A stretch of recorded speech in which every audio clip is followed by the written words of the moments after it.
Most people over 40 are exercising for the wrong goal.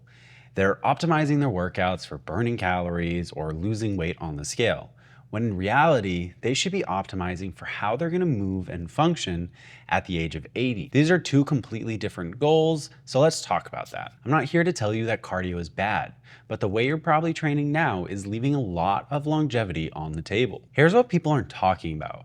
After about the age of 30, you lose a significant amount of your muscle each and every decade, somewhere between 3 and 8%, decade over decade. That number only accelerates as we age. And after 65, that's about 8% of muscle loss every single decade.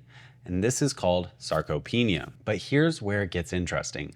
A 2017 study on weight loss compared cardio and diet versus just diet alone. The cardio and diet group lost significantly more muscle than just the diet group alone. Now, we need to bring in some important context. Cardio alone is not bad. We do need to utilize some cardiovascular training to help our heart health. When you're dieting and in a caloric deficit, or you're trying to lose weight and cardio is your sole tool, you run into this issue of losing the tissue you're trying to keep. So what we can do is add resistance training and emphasize that resistance training to help maintain and even build some more muscle for our body. All while we continue to lose fat. The lesson isn't avoid cardio. The lesson is that we need to start emphasizing our strength training when we're looking at our time spent on health and fit, because ultimately we're not worried about the number on the scale. We're focused on how our body functions and feels into our 80s and 90s. So here's the shift in thinking. It's not how many calories can I burn today.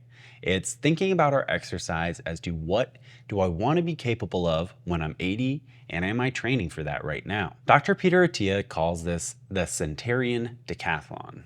Now that's specifically about what kind of activities do you want to do when you're in your 80s, 90s, and maybe even your hundreds. Do you want to be able to carry groceries upstairs into your home? Do you want to be able to play with your grandkids, go for hikes with friends or kids or family?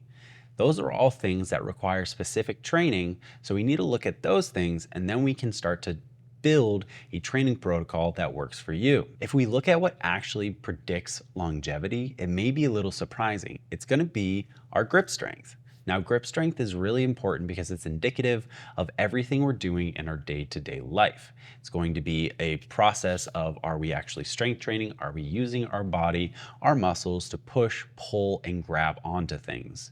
If we lose our grip strength, we're going to lose a lot of ability to do things in our daily life. The research is very clear by this. Strength training reduces all-cause mortality by 21%. Cardio alone only does about 12%. But if we combine strength training and cardiovascular training, it reduces all-cause mortality by about 30%. That's huge. We like to break up our training protocols into 4 pillars. We have our strength training, which is building muscle, getting stronger at specific exercises. 2 is going to be our zone 2 base training, so getting as much cardiovascular capacity in our body. Long, slow runs or walks is exactly what we're talking about here. Number 3 is going to be our VO2 max training. This is our peak capacity for how much oxygen our body can use at a single time. So think sprinting at really high speeds here.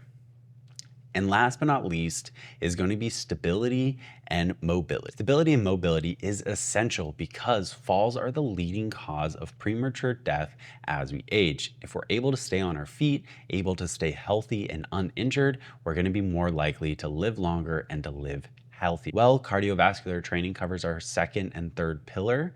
We can utilize strength training to cover both 1st, 2nd, 3rd, and 4th pillar.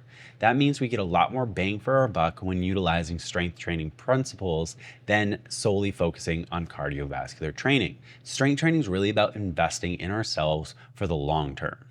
We may not have trouble getting out of chairs now or walking up through a flight of stairs, but we may eventually have issues with that. So we need to get ahead of the curve, start focusing on strengthening our joints, our muscles, and our body for the future you. If this has reframed the way you think about fitness in your 40s, please leave a comment below. I'd love to hear about what you thought fitness was before this. I'll see you in the next one.